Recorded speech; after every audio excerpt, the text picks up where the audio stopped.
오늘 본문 아모스 2장 역시 1장에 이어 이스라엘 주변 민족 국가였던 모압에 대한 심판과 함께 남유다와 북이스라엘에 대한 심판 예언을 다룹니다. 오늘 본문 제일 먼저 언급되는 민족 국가는 모압입니다. 하나님은 모압이 에돔 왕의 뼈를 불살라 재를 만들었던 것을 심판의 근거로 삼으십니다. 하나님은 그들에게 불을 보내서 궁궐들을 사르시고 모압이 죽게 될 것이라고 선포하십니다.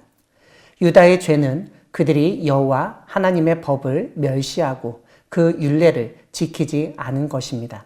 무엇보다 그의 조상들이 따르던 거짓에 미혹되었기 때문이라고 설명하십니다. 여기서 거짓이라고 번역한 것은 한글 성경 각주를 참조하면 확인할 수 있듯 우상을 말합니다. 그래서 하나님은 유다에도 불을 보내셔서 예루살렘의 궁궐들을 사르시겠다고 말씀하십니다. 이스라엘의 죄는 이전의 다른 민족과 나라들의 죄목과 달리 아주 길게 다루어집니다. 그만큼 이스라엘의 죄악은 이전의 다른 민족 국가 혹은 도시 국가의 죄악과 비교할 때 심각하였다는 점을 보여줍니다. 은을 받고 의인을 팔며 신 한 켤레를 받고 가난한 자를 팔고 힘없는 자의 머리를 티끌 먼지 속에 발로 밟고 연약한 자의 길을 굽게 하며 아버지와 아들이 한 젊은 여인에게 다녀서 하나님의 거룩한 이름을 더럽히고 모든 제단 옆에서 전당 잡은 옷 위에 눕고 그들의 신전에서 벌금으로 얻은 포도주를 마셨습니다. 아모스 예언자가 6절부터 8절까지 아주 길게 언급한 이스라엘의 죄악상은 이스라엘이 얼마나 도덕적으로 타락하였는지 그 사회가 얼마나 불의하고 폭력적이었는지를 보여주기에 충분합니다. 레위기 25장의 율법은 이스라엘 사람은 그 누구도 자기 동족을 종으로 사고 팔 수 없었습니다. 또한 가난한 자를 돕는 것 역시 율법에서 정한 일이었습니다.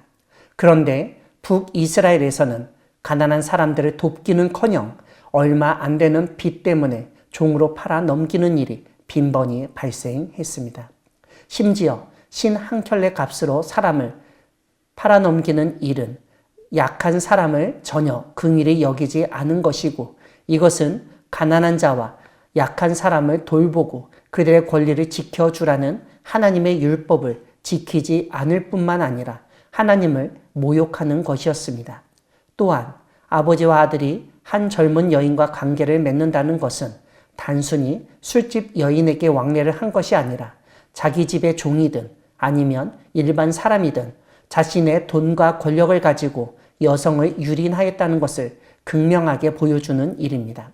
또한 겉옷을 저당 잡은 것도 레위기 18장에서 금지하는데 그러한 율법을 지키지도 않은 것입니다.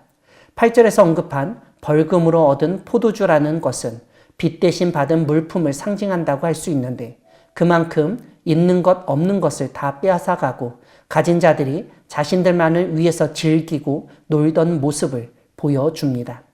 하나님은 이렇게 불의를 행하고 약자를 괴롭히고 율법을 어기고 추악한 일을 저지른 이스라엘에게 그들의 이전 모습을 상기시키도록 역사를 더듬어 설명하십니다. 예전에 하나님이 아모리 사람들이 아무리 강하였어도 진멸하셨던 것을 먼저 상기시킵니다. 그리고 이스라엘을 애굽 땅에서 이끌어내어서 40년 동안 광야에서 인도하시고 아모리 사람의 땅을 차지하게 하셨던 일을 기억하게 하십니다. 그리고 가나안 땅에 정착한 후 선지자와 나시린을 통해서 하나님의 구원을 펼치고 율법을 지켜 행하도록 하셨던 것들을 말씀하십니다. 그런데 이스라엘은 나시린이 마시면 안 되는 포도주를 마시게 하였고 하나님의 말씀을 예언하여야 하는 예언자에게 예언하지 말라고 명령을 내렸습니다. 이것은 하나님의 뜻을 거역하고 반대하는 것이었습니다. 그래서 하나님은 이스라엘에게 짐을 가득 실은 수레가 흙을 누르는 것처럼 이스라엘을 친히 누르시겠다고 선언하십니다. 그 하나님의 심판에서는 빨리 달리는 자도 도망할 수 없고 강한 자도 자기 힘으로 막을 수 없고 용사도 자기 목숨을 구할 수 없으며 활을 가진 자도 설 수 없고 말 타는 자도 자기 목숨을 구할 수 없다는 점을 상기시키십니다. 심지어 말을 탄다 하더라도 그 심판의 자리를 피할 수 없고 도망칠 수 없다는 점을 알려주십니다. 하나님의 심판은 이스라엘 땅에 일시에 전면적으로 임하고 이루어져서 한 사람도 빠져나갈 수 없다는 점을 강조한 말씀입니다. 사랑하는 광야교회 성도 여러분, 하나님은 하나님 앞에서 죄를 짓고 불의를 행하던 남유다와 북이스라엘을 심판하신 분이십니다. 특별히 이스라엘은 하나님의 특별한 사랑을 입은 민족이었고 그들은 애굽에서 노예였다가 하나님의 해방과 구원으로 출애굽하여서 가나안 땅에 와 정착하게 되었습니다. 오늘 본문에서 언급하듯 가나안 땅은 원래 아모리 사람들의 땅이었는데 그들이 아무리 키가 장대하고 강하였지만 하나님이 그들을 진멸하시고 그 땅을 이스라엘에게 주셨습니다. 그런데 그런 사랑과 은혜를 입은 이스라엘이 배은망덕하게 하나님을 저버리고 하나님이 주신 율법을 지키지도 않았던 것을 보게 됩니다. 이것은 남유다뿐만 아니라 북이스라엘도 마찬가지였습니다. 더구나 북이스라엘의 죄악은 남유다보다 더욱 심각하여 하나님이 일일이 그 모든 일들을 나열하시고 정죄하실 정도였던 것을 깨닫게 됩니다. 동족을 종으로 팔 수 없다는 율법이 있었지만 하나도 지키지 않았습니다. 가난한 자와 약자를 돌보지도 않았고 자신들의 권력과 부유함에 취해서 더욱 약탈하고 즐기는 모습만 보였습니다. 그런 북이스라엘에게 하나님은 그들이 피할 수 없는 아주 참혹한 심판을 선포하셨습니다. 하나님의 심판을 기억하며 하나님 앞에서 죄를 짓고 불의를 행하지 않도록 조심해야 하겠습니다.